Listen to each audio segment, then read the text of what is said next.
it's a privilege to be here. So Scott, as far as my early days, born and raised in Huntington, West Virginia, um, parents just, hard workers. I don't I don't say this lightly, but both of my parents didn't graduate high school. Um, but I think that I inherited from them, just a really solid work ethic. So I appreciate that.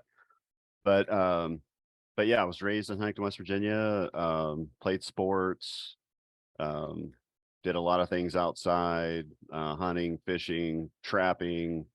Um, I'd say probably the biggest impact that I had growing up was my high school football coach, Carl Thornburg, who was a National Guard Special Forces Sergeant Major, actually. So I obviously spent a lot of time with Coach Thornburg growing up.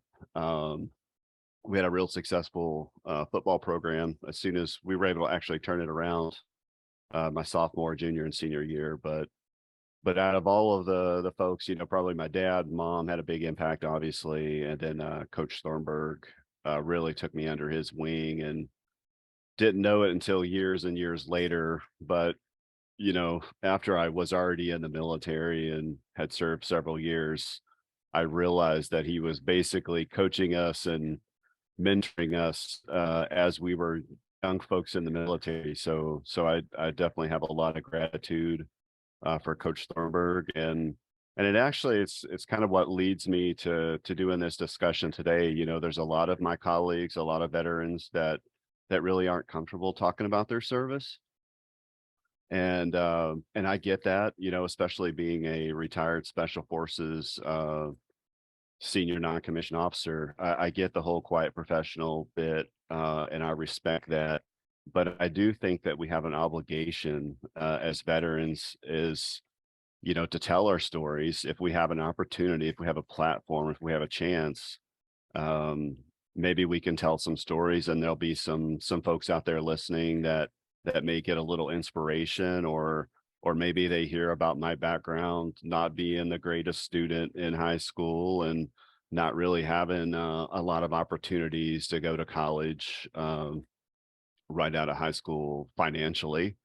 But maybe some of those folks can hear some stories, hear my story, hear other veterans' story, and be like, wow, my story is similar to that guy's story. And he served 26 and a half years and was in special forces and got his bachelor degree, got his master degree. Maybe there's some inspiration there for our young generation because, our numbers aren't looking that great right now. We're having a hard time recruiting across the board, all the branches.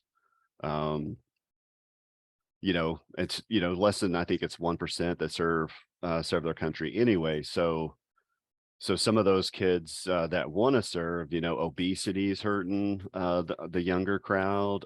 Drugs are hurting the younger crowd. So I just feel like there's an obligation to speak to the service. The military was exceptional for me, and I must have done something right. I must have modeled it somewhat successfully because my son ended up joining the Army, and he's currently serving now. He's active duty. He's down in Florida. So I think I did something right there. But in a nutshell, that's kind of where I came from, and a little bit about my story. Perfect. And hopefully you can hear me okay. I'm getting a little bit of irregularity with the Zoom, but just let me ask a question based on what you just said. And this is something I talked to the old World War II vets about. Do you find talking about your experiences to be therapeutic in any degree, for yourself? That's a great question, Scott. It's a great word too, a great descriptive word, therapeutic. So I'm actually an introvert. I'm a quiet person. I like to kind of just do my own thing and not a big talker. Definitely an introvert. So I don't do a whole lot of speaking engagements or podcasts. I've done a few, recently, but it's actually funny. The first podcast I did was with Ryan Fugit. It's Combat Story. and that was where Ryan interviewed me.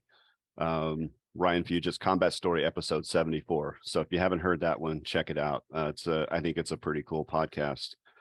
But I actually was chatting with Ryan, and I was trying to set it up with our CEO and president, which is Chris Cassidy. He's a former Navy SEAL and a NASA astronaut, MIT guy, just very accomplished. What a guy. And he's leading the National Medal of Honor Museum Foundation. He's my boss. So I was talking to Ryan Fugit about Chris. I was like, oh, you should have this guy on your podcast. And Ryan was like, well, actually, that is a good idea. But actually, I've heard your name before out there in the community, and I would love to have you on the show. And I was like, no way, no way. And he's like, yeah, I think it would be great. We had a mutual friend, someone that he had went to school with that I had served with. So he goes, I've heard some of your stories, and I think the audience, and he's got a really successful show and podcast. He goes, I've heard some of your stories from my buddy, and I think the audience would really like you. And I was like, I don't know, man, I'm not sold on this thing. And after a couple of times chatting with him on the phone and exchanging emails, I finally agreed to do it. Long answer here to your question, but and right before I did it, I was like, gosh, should I do this? I don't really want to do it. But as I was talking with Ryan and the podcast continued on, and then once it ended, I felt that it was therapeutic. It was good to talk about some of those things. And, for maybe some of the folks out there that do decide to tune in and listen, we did talk about some tough topics and seeing some things. I mean, there's things in combat that you just can't unsee. Once you see those things, they're with you. And it really it was therapeutic for me, and I felt kind of a relief. And going back to something I said earlier, it really, I feel like there's an obligation for my generation to tell some of these stories, and to let our younger generation know that, you know, there's a way to serve. You can serve honorably, and it'll be good. It's a good thing. It'll be good for you. Yeah, great question.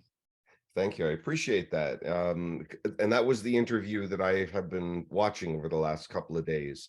And he got you into some great territory. I was also taken by the talk you got into with him regarding the time when you joined up. Certainly I understood that your family didn't have an immediate military tradition, but you had uncles and so forth who had served. But I really like the segment where you talked about your father and, when you initially went to join the Marine Corps, and how your dad gave you some good counsel. I'd love it if you could talk a little bit about that. I know at Veterans Breakfast Clubs, there's lots of Marines and lots of Army guys, and there's sort of a gentle well, it's not always a gentle rivalry, but I know people would love to hear that story. Yeah, of course, of course. There it is a great rivalry. And where I work now at the National Medal of Honor Museum Foundation, like I said, it's the CEO and president, Chris Cassidy, is a former Navy SEAL, and he's a Navy Naval Academy grad. I have one of my other colleagues, Kevin Basic.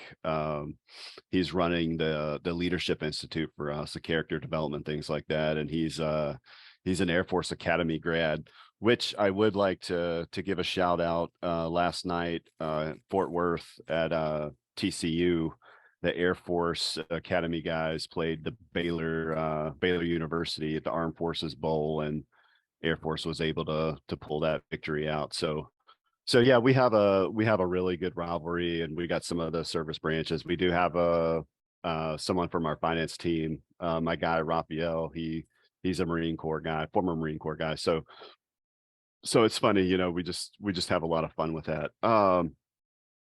So yeah, when I was in high school, I had my sights set on the Marine Corps, and that was after learning that, my dad had told me that no one in our family had ever served in the Marine Corps. So I think for me, being a young, hard-headed kind of guy, I was like, oh, well, maybe I can be a trailblazer before I even really knew what that meant. But it's like, oh, maybe I could join the Marine Corps and be the first one to represent the family, you know. So I was pretty set on that, man. Plus, I mean, everybody knows the Marine Corps has one of the sharpest uniforms, at least in my opinion. I mean, it's a sharp uniform. So they got great commercials. They got great advertising and marketing. So so yeah, I was set on joining the Marine Corps. Didn't really know what I wanted to do in the Marine Corps, but just thought wanted to be a Marine Corps guy. And a lot of the football team, we kind of look like a bunch of military guys anyway. The fashion back then, high and tight haircuts and all those things. We always had a fresh high and tight for our game. So just made a lot of sense to me. Talked to the recruiter and got everything set up. And my dad had convinced me to get a trade, like, hey, why don't you go in and learn a skill, and then that way you serve a few years, maybe you don't like it, you want to get out, and you have a skill and you have some experience under your belt, then you can transition to something else. And that sounded like a pretty good idea to me, pretty good plan. Talked to the recruiter and told him I wanted to be an air traffic controller in the Marine Corps, and he said, all right, that sounds great, let's do it. So so where I'm from in West Virginia, the military entrance processing station, the MEP station, is up in Beckley. So once you kind of sign those preliminary papers to join, nothing's official until you get up to MEPS and you do your physical and you talk to more recruiters. And that's when it like really gets real that you're signing up and you're joining.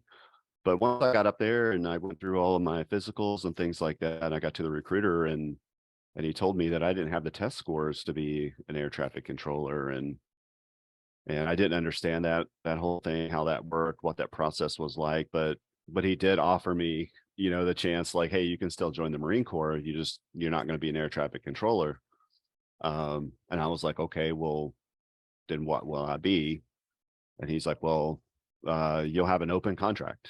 So the Marine Corps will pick what you want to be. So my dad had told me, like, hey, if anything changes or if you have any problems, something doesn't sound right, give me a call, talk to me before you do anything else besides what we talked about already. Marine Corps air traffic controller. And I said, okay, okay. So I had my dad's voice in the back of my mind, giving me all that great wise counsel that only dads can give, to a 17-year-old kid who thinks he knows everything, which was me. Um, but I ended up, getting on the phone with my dad, and I told him the situation. And this is no disrespect to the Marine Corps, because I have a lot of respect. No better friend, no worse enemy, right? I mean, Marine Corps got a lot of respect for those guys and gals that serve. I mean, it's a hardcore branch. But just for me, it didn't work out. So I talked to my dad, told him what was going on, and he said, hey, an open contract means they could do whatever they want with you. Like, this means that you could do any job, many of those jobs that you would probably hate. And I think that was some great advice from my dad, because I don't know what would have happened, but I know there are several jobs that I would have probably been really miserable. Being a cook is one of them that just jumps out immediately. So I'm very happy that I listened to my dad, and I was able to talk to the recruiter. And actually it was a little bit easy for me because they had found something on my physical. I had a cyst in my left wrist. So I had to get that removed before I could do anything otherwise. It probably would have been a hard pitch. They would have pitched me a little bit harder. But I had a medical concern. So they said, hey, you need to get that removed and you can come back. And I was like, okay.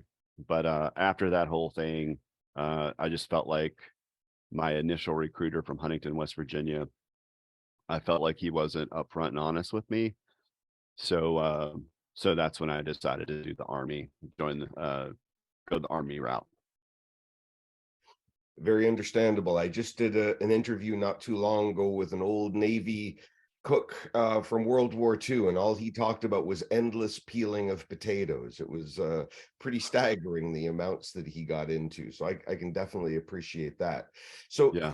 in terms of army training, are there any kind of standout memories that you have from your initial time in the army, maybe from boot camp or anything like that?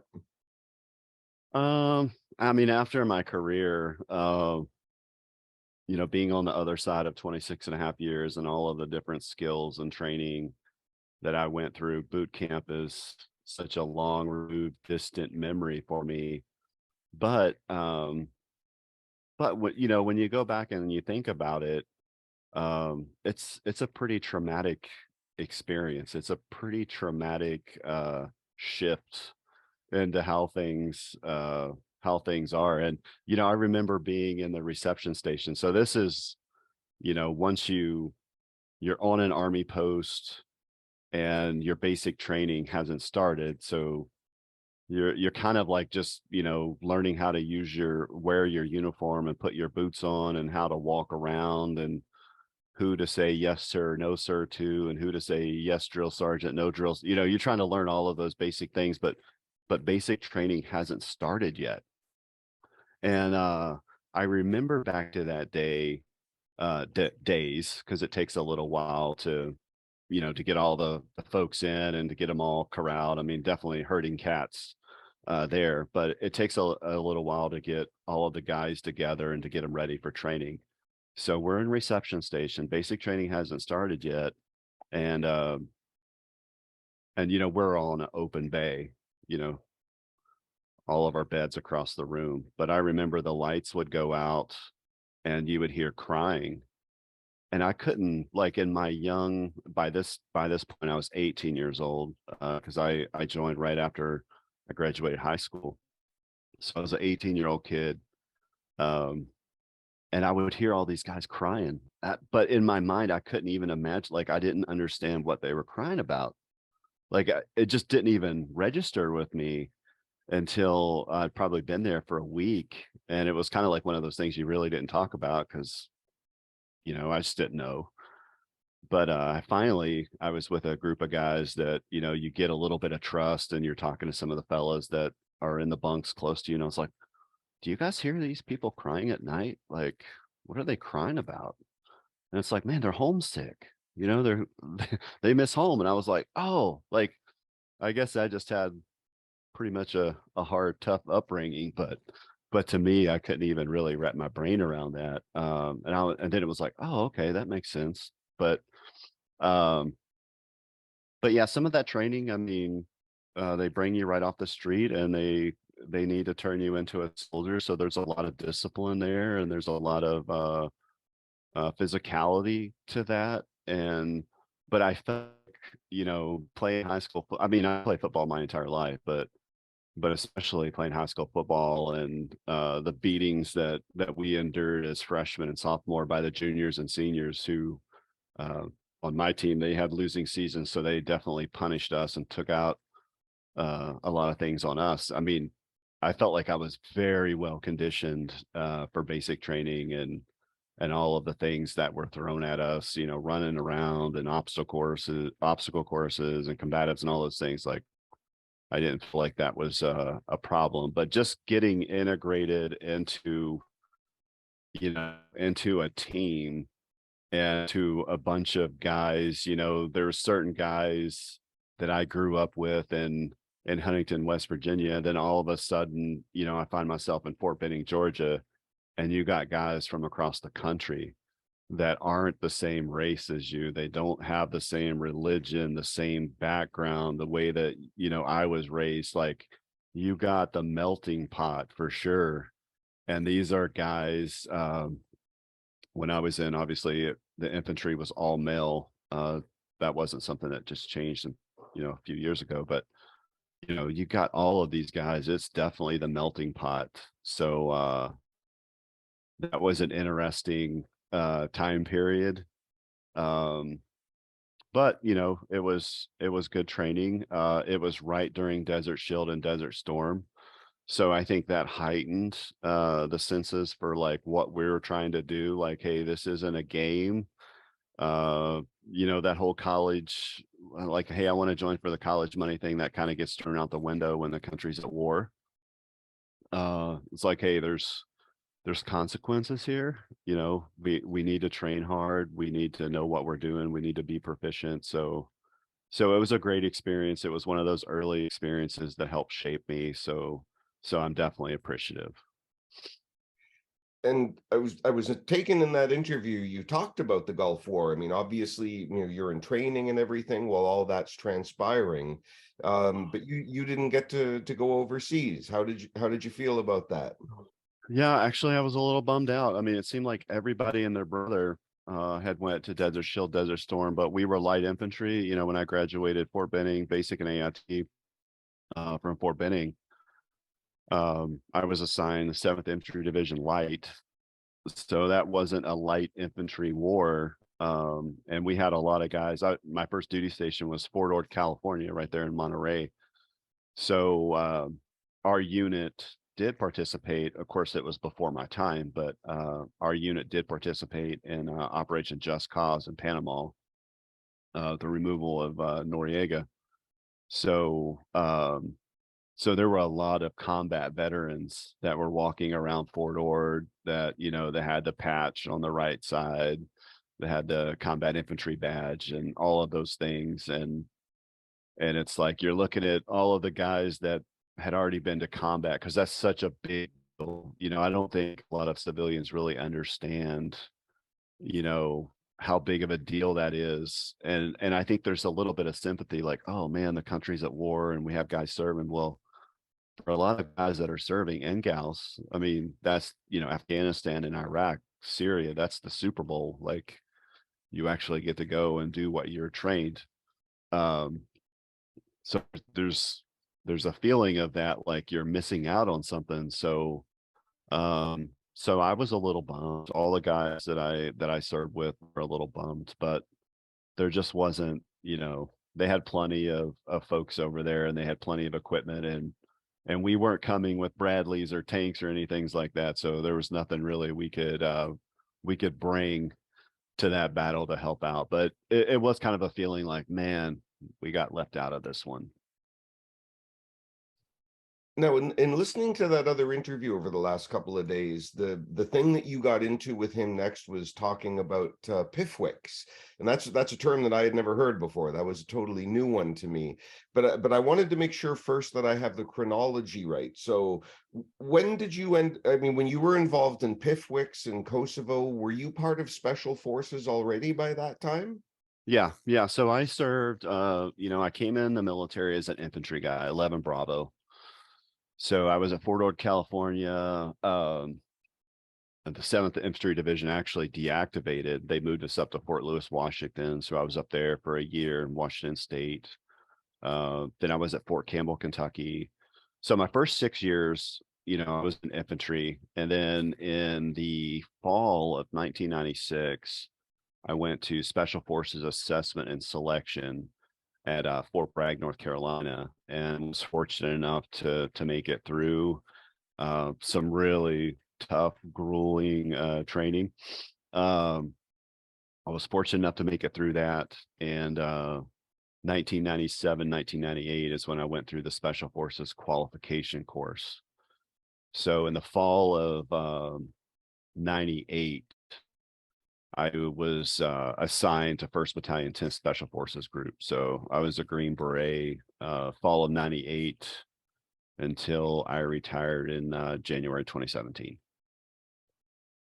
So that was right during the time period. I mean, the PIFWICs, all of that, all those things were going on obviously years before with, in the Balkans and Bosnia and Serbia, Macedonia, Kosovo, all those things that have been going on for a while. We got involved toward the tail end of that time period. There were other units that were servicing the PIFWICs that were doing that type of work. We kind of caught the tail end once Afghanistan kicked off and those national level athletes, fled somewhere else. And we picked up some of those because we were still rotating in, and I'd spent so many rotations there. I felt like I could just, I was really comfortable in those spaces. That was interesting. The history teacher in me was always I'm always thinking about the dates and sort of the sequencing of events and everything like that. So the Kosovo War, that's happening around 1999 or so. Do you want to talk about one of those Pifwick ops or anything? I thought you had a couple of interesting stories there. Yeah, we had a few interesting stories. One of my rotations to Sarajevo, we did a lot of backside intelligence collection to support the Pipwick operations. So we weren't active in the process of actually putting our hands on Pipwicks for that rotation, but we were doing a lot of collection. Pretty interesting operation that rotation. Um, what you're probably referencing is trying to remember the exact year, but it was a later on rotation. Oh, I think it was '03 because we had already did the initial invasion in Iraq. So we'd spent a couple of months in northern Iraq and Erbil and Mosul and all of that. And then we still had the Kosovo rotation that we were responsible for, even though Afghanistan had kicked off, Iraq had kicked off, but we still had responsibility in the European theater, which is the focus of 10th Special Forces Group, which is the group that I'm from. So we still had a rotation to do in Kosovo. I think it was the end of '03, somewhere at some point in '03, and and we had some Pipwicks that it was getting toward the end. There weren't a whole lot. A lot of them had already been sent down to the Hague and all of that stuff, but we had a few that our commander, um, probably the story that you're referencing. Um, I don't really remember what he had done wrong, and actually, we didn't really even care. Um, he was just on our list, and he was a Pipwick. Personnel indicted for a war crime. So we needed to get him off the street, and we were able to do that. We were able to lure him into a meeting, and we had a lot of very skilled, talented guys that were in the room that he ended up coming into. It was like a coffee shop, so we were able to take this character, take him out and deal with him. We ended up capturing him and was able to take him back to Camp Bondstill at the detention facility. I thought that was very interesting, as it's just something that I was quite unfamiliar with. Now, you referenced obviously Afghanistan and Iraq there. I'm wondering if you could talk a little bit about 9/11 and what it was like for you, as an active services member to see those events and to know what was on the way. Yeah, that's a great question. Because 9/11 was just such an impact for, I mean, for the country, for the world, but for the military, you know, we definitely knew things had changed when 9/11 happened. Actually, probably the week before 9/11 happened, I think it might have been like maybe September 4th or 5th of 2001, but I'd actually flown from Stuttgart, Germany back to Fort Bragg, North Carolina, there in Fayetteville, North Carolina. And I was in the Special Forces Advanced Non-Commissioned Officer course. So I'd just been on an airplane the week before 9/11, and I remember I was in a classroom with a lot of my peers from the different special forces groups, and this is a requirement that, like a leadership type deal, professional development. This is a requirement to make a certain rank that you have to go through, a certain course, and this was my time to be at this leadership school. So I remember being in a classroom with all of these active duty Green Berets from all the different groups, the 5 active duty groups. And we were learning some basic, or, they were going over some just very basic Army stuff, you know. it was kind of like an introduction. It was our first, week or so, second, maybe it was our first or second week of training. So it was still kind of basic refresher type stuff. Um, before we really got into our specialized training. But I remember being in a classroom on Fort Bragg, North Carolina, and one of the instructors came into our classroom and whispered something into our instructor's ear. Didn't really know what was going on, thought it was kind of minor. And then that guy left, and our instructor was like, "Hey, there was a plane that just hit the World Trade Center. And, it's on the news and all that." Didn't really think nothing of it. It wasn't to us, it wasn't a big deal. We didn't know what was going on. So then, a few minutes later, if you remember, maybe you're a teacher, right, Scott? Yeah. Okay. Uh, I don't know if you remember, you probably do, those old carts on wheels. They'd have like the TV on top of the cart. They wheeled one of those TVs in on top of a cart and plugged it in, and they turned on the local news for us, and we were sitting there watching, the skyline of Manhattan, and we actually watched the second plane go into the World Trade Center.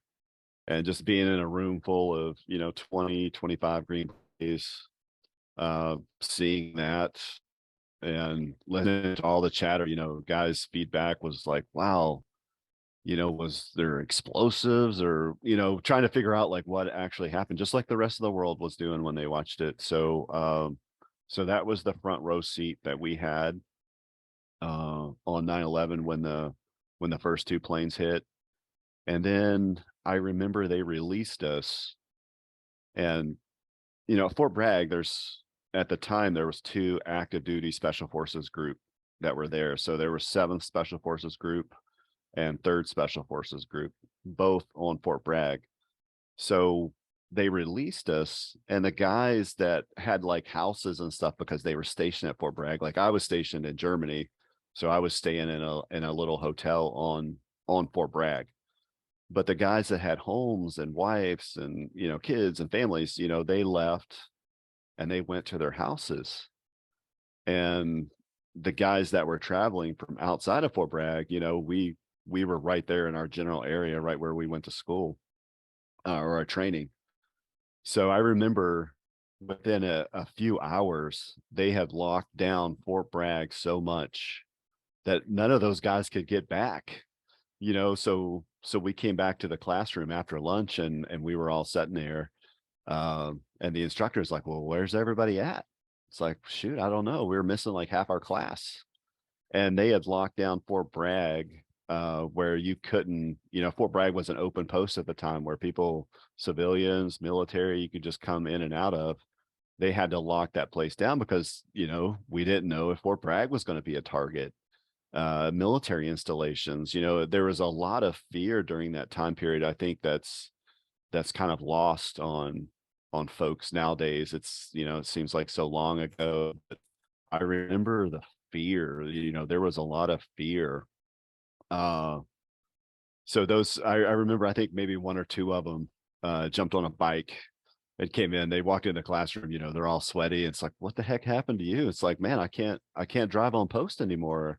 I had to get my mountain bike and go through the back way of Fort Bragg, where nobody was, just to try to be able to sneak in.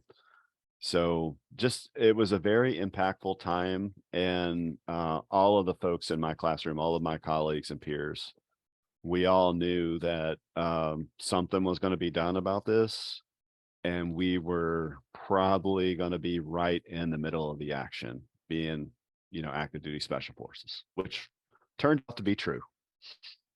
Absolutely. And of course, the invasion of Afghanistan began approximately a month later. Now, I understand certainly you didn't go to Afghanistan in October 2001, but just from the nature of the conversation I listened to, certainly you did a number of deployments in Iraq, but were you ever in Afghanistan? Nope, never served in Afghanistan. Actually, a few of us, we were still in the same training in October when they started out with the airstrikes in Afghanistan. And I think we were at Charlotte Motor Speedway. One of my classmates, had it in with some of the security guys at the NASCAR race. So we got to be on the pit and the whole thing. So we were all working that event and having a great time. And and they announced it before before the NASCAR race, and it was like, holy cow, like this is happening. And it got even more real than it was before. But no, never served in Afghanistan. It kind of reminded me a little bit, but worse than Desert Shield and Desert Storm, because I was just a young private then.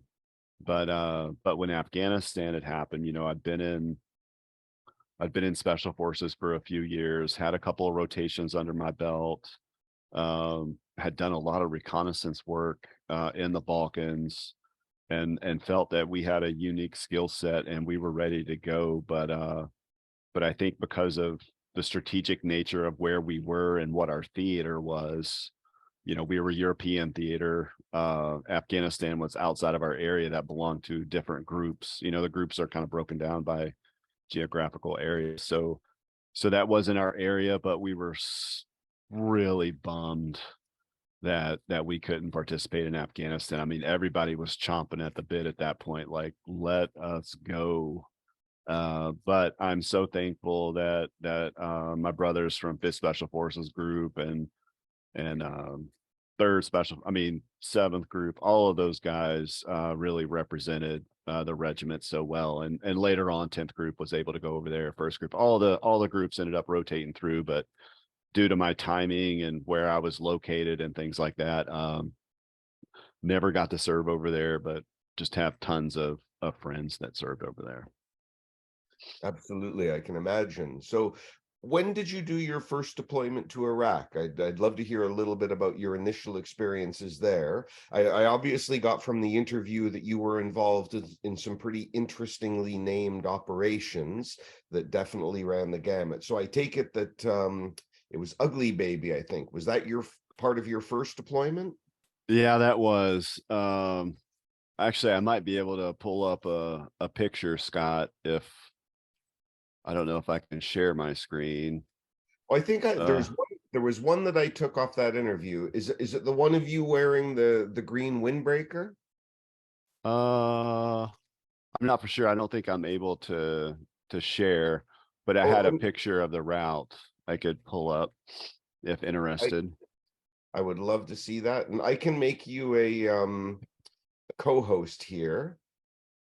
Let Okay. me, that way you can go ahead and do that. Let me go ahead and set that for you. I don't use Zoom as much anymore, so it's not all automatic like it once was. There, you're a co-host, so you can go ahead and share screen if you like.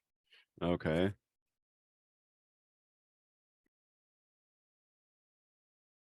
All right. Can you see my screen now? Yep, got it.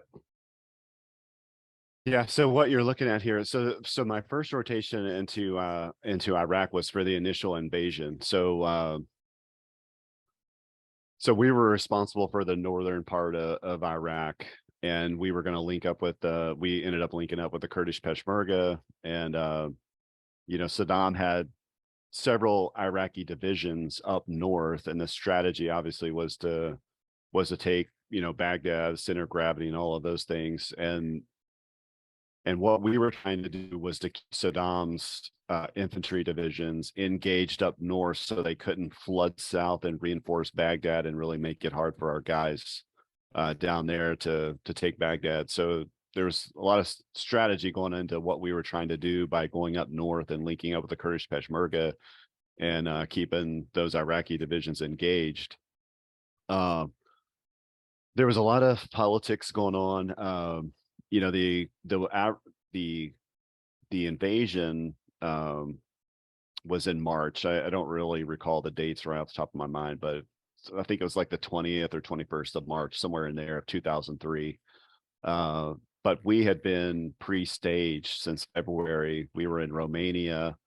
Um, and we were waiting, we were going to go in northern Iraq through Turkey, and that's where all of our equipment was. That's where our gear was, vehicles, everything. And it was going to be an easy drive across the mountains from Turkey into northern Iraq. We could link up and good to go.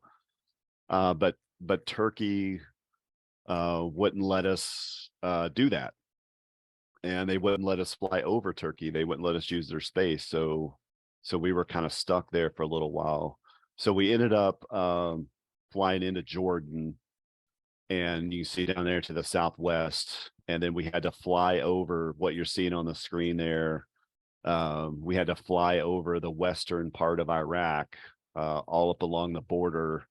And during this time period, a lot of the AAA, the anti-aircraft artillery, a lot of those things hadn't been softened yet. So we were kind of hurting, man.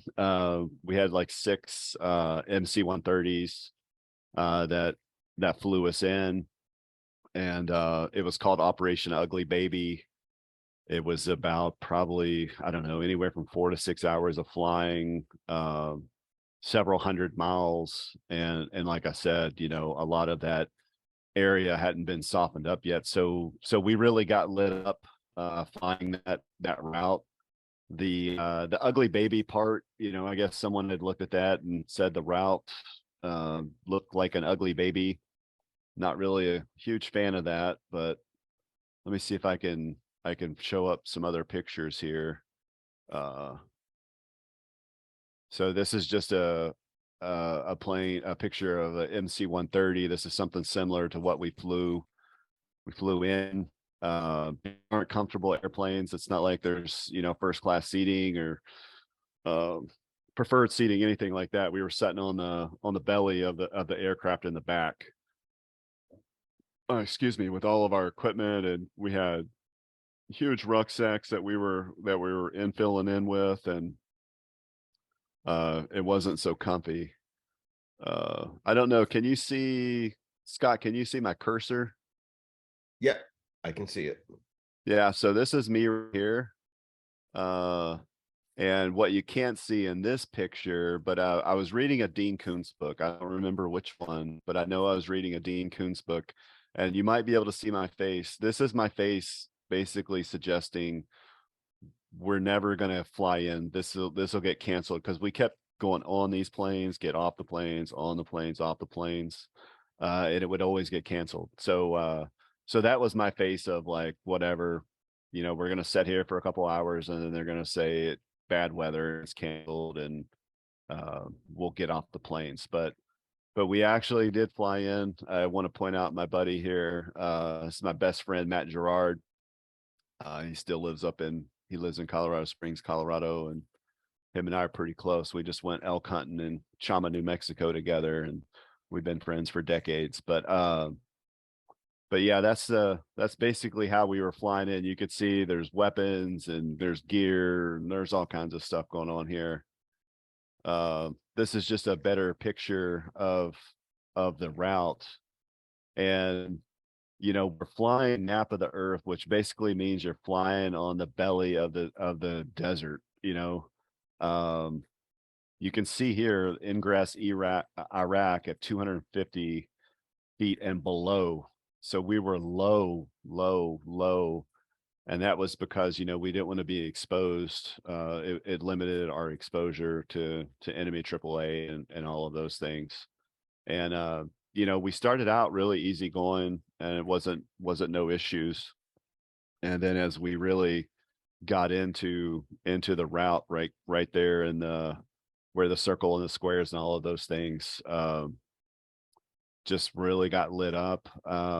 One of our planes was hit so many times, and I'll show some pictures of it here in a second, but it was hit so many times that they had to do an emergency landing in Turkey, even though Turkey didn't want us to do anything. It was like, hey, we're going to crash if you don't let us in. So all the planes got hit with the AAA, but some planes got hit worse than others. And to this day, Scott, I think that ruined me forever. I don't like bumpy plane rides. I don't like the up and down motion. I don't like amusement park rides. I don't like any of that stuff. And I think a lot of it's because of the way we were shaken, so much on this infiltration route into northern Iraq. Like, man, it was just a lot of up and down, and they had the windows all covered. So you really, you had no awareness of what was going on. I mean, you could hear it, and you knew that we were doing some evasive type maneuvering and things like that. But just that feeling of, the sickness in your stomach, and then it's like, are we going to get hit? Because there's not a lot we can do if so. Um, here's here's another image. Whoops. I was trying to, yeah. One of the planes received 19 hits, ranging from 7.62 millimeter to 57 millimeter, with one shell shattering the pilot's windscreen and others striking the main wing spar. So yeah, just planes got lit up. When we landed in northern Iraq, this is a good picture where you can see all the different type of equipment. There was pallets of equipment, guys all over the place, all their equipment and things like that. And gosh, this guy's windshield here, it's just terrible. But I know when we landed in northern Iraq, we had fuel leaking from the wings, and the crew chiefs were telling us to get away from the plane, get off the plane, and all of those things. It was definitely an interesting time, and this is what I'm showing you right here is a presentation that one of my colleagues and I do from time to time, some combat lessons for life. And one of the main things that we try to highlight is control what you can control, because that's a great example there. You know, we we couldn't control what was going on. We couldn't fly the plane. We had no control over what the Iraqis were doing on the ground, and how often we were going to get lit up or shot at or anything like that. It's just, there's that's a life lesson. You control what you can control, you know. Definitely some lessons learned from those days. Absolutely. And of course, you go on to do, I think it was 10 deployments overseas. Yeah, altogether, it was 10 deployments with all of the Balkan rotations in there. Actually did rotations into Iraq in '03, '04, '05, '06, '07. '06 and '07 really stand out to me because they were in Baghdad, and it was just a very violent, deadly time of the war. And there was just so much going on. And we were really, so deep into the insurgency. Civil war broke out in Iraq in '06. Just a very, very dangerous, deadly time. So those two rotations, and I was more in a leadership position for those rotations. I think actually that's why, Scott, now there's not a whole lot of things that rattle me now, just because of, it's like, well, are they shooting at us? Like, nobody's shooting at us? Okay, well, I think we're all right. Like, if there's something going on at work or administratively or, whatever, I mean, it's like, well, they're not shooting at us. So I think we're going to be all right. I think we'll be fine. We'll get through this. But yeah, did a lot of rotations and had a lot of great experience. And I think it's important to share those stories, like what we were talking about earlier. It's important to talk about some of those things. Absolutely. And I'm keeping my eye on the time there, but obviously you're at the MOH Museum now, and I understand that you wanted to talk a little bit about that, just the mission of the museum and the work you do. Yeah, we're trying to get the Medal of Honor more in the national consciousness, and on our journey to inspire America. And the music, the foundation is a three-pronged project. We are building the museum in Arlington, Texas. We just broke ground in March of this year. We made a lot of great progress. We actually had steel that arrived on site, so we have some steel still being constructed in a leadership institute right now. Got some walls that are coming up and things like that, and got the slab set. So doing, pouring some concrete. So we're in a good place there, but it's a three-pronged project. So we're building a museum in Arlington, Texas. We're going to have the Leadership Institute, which will be part of the museum.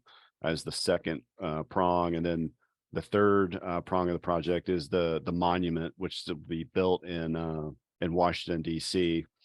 So we'll knock out the museum and the Leadership Institute first. We're scheduled to open the fall of 2024, uh, early 2025 for soft opening and all those type of things, and then we'll start working on the monument after that. But I think it's one of those projects, Scott, where at least for me, like being my early, when I first got brought on, I just started working here in February, but it allowed me the ability to continue to serve on something that's bigger than myself. And there's a lot of divisiveness out there. I don't know what it's like in Canada, maybe probably the same. Okay. There's a lot of divisiveness out there, and this project, Scott, that we want to bring people together, and hey, we have more things in common than we probably realize. If maybe just turn off the news or put down the newspaper or the magazine. Um, let's be unified a little bit. Let's have something that reminds us that we're Americans, and the recipients. There's not a whole lot of recipients. There's only 64 living Medal of Honor recipients right now out of 3,500 plus that we've had since the Civil War. But I think the recipients, they represent the military. They represent all of those folks, 40 million people that have served their country. And I think this is a project where we want people to come and be inspired and hear some of these stories, and hear stories about ordinary people just like us, but they were put in an unusual or difficult circumstance, and they did extraordinary things. And there's a lot of values. Um, there's 6 values in particular that we focus on with the Medal of Honor. It's courage, sacrifice, commitment, integrity, citizenship, and patriotism. So how can we take those 6 values and inspire people, and hopefully come through the museum, go through the institute, maybe see the monument, and maybe they're not going to ever serve or be a Navy SEAL or be a Green Beret and win the medal or be awarded the Medal of Honor, be a Medal of Honor recipient, but maybe it could inspire them to be a better father or be a better nurse or be a better mother, be a better teacher. There's things that I think that they could learn and be inspired, and just be a better person. And I think our country desperately needs some good vibes, some inspiration and some unity, that message of unity. I think it's good for our country. It's good for our soul. And I think we have a great vehicle to do that with the recipients. Absolutely. I totally understand that. And that's really, really well said. I'll look forward to coming down there and checking the place out once it's all done. Well, you got an open invite, Scott. We have a preview center that we're able to take folks through to kind of give them a taste of what the museum's going to be like, show them some of the models of the because it's going to be a beautiful museum. 100,000 square feet, sitting on 5 acres, lakefront, waterfront. It's in a gorgeous area of Arlington, which surrounded by AT&T Stadium, where the Cowboys play, Globe Life, Choctaw. A lot of development going into this area. There's, North Texas is a great place for this museum. It's a very patriotic state. Getting millions of people through here, and conveniently located at Dallas Fort Worth Airport, Dallas Love Field. So it's just a great area. And Scott, you have an open invite. I'd love to show you the preview center if you're ever down here in Texas. I'd take you over to the preview center, which is at Choctaw. I could take you over to the construction site. Let me see if I want to see if I can show a picture real quick. Sure. Let me see if I can find it. I mean, it's just going to be a uh, gorgeous museum. Here's a picture. Oh, very nice. Yeah, you can see You can see the museum. Uh, yeah, it's gonna be a gorgeous museum. It's gonna have lots of event space and meeting space. It's gonna have a theater and uh retail food and beverage, 30,000 square foot for exhibit deck. So yeah, we're very very thrilled to have this museum. And if anyone wants further information, you can go to our website. It's www.mohmuseum.org. You know, we're still trying to raise a lot of money, so we're still heavy involved in the fundraising portion. And um, if anyone wants to check out the website, I'd say feel free to do so, and you can read up about us and learn more about us and stay in touch with us. We're on most of the social media platforms. I'm on LinkedIn. I post a lot of updates, so if anyone in the audience would want to connect with me and learn more about the museum or the foundation, I'd be happy to connect and share some highlights and updates. It'd be awesome to be able to do that.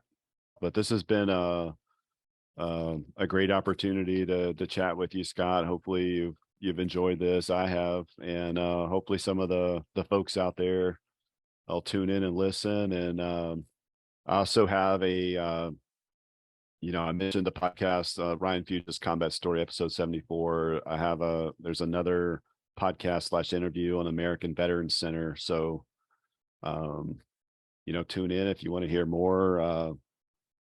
That'd be awesome. Absolutely. I'll do that, and I'll make sure to tell the people at Veterans Breakfast Club all about it as well.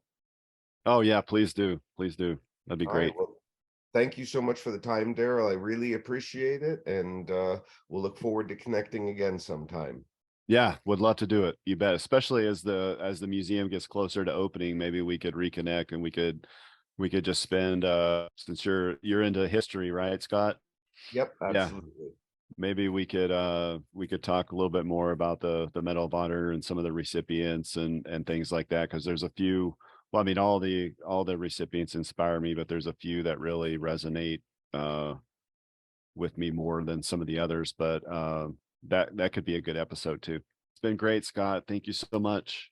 You take it easy. Have a good day. Bye bye. Bye bye.